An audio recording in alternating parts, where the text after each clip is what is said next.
Yan mga troops, habang nagpapahinga tayo, meron tayong bisita ng galing ng mga tarum ng Pangasinan. So galing sila ng Kapandanan Falls ng Barangay Paiti ng San Zambales. Yan, kasamang palad.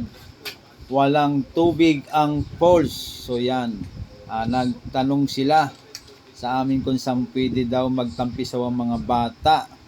Yan, tinanong ko, sinagot ko. Yan, so barangay na Matakan ng San Zambales, ma'am and sir.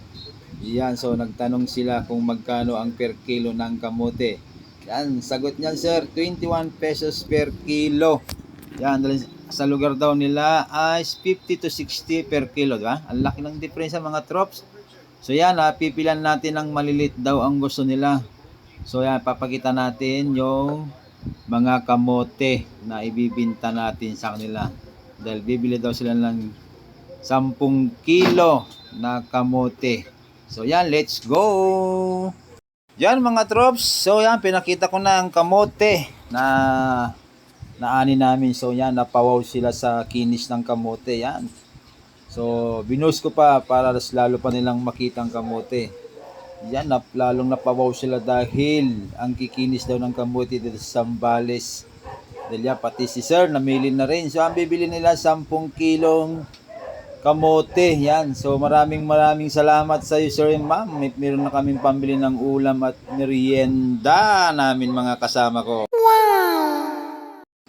Yan, nagtanong rin sila kung saan daw sila pwedeng magtampisaw. So yan, tinuro ko ang barangay na Matakan. Yan, sakop pa rin ng San Narciso. Yan, so bali Google Map na lang daw nila para makapunta at makatampisaw na yung mga bata. Yan, so let's go. Bilis-bilisan na natin dahil yung mga bata nagmamadali na mga trops.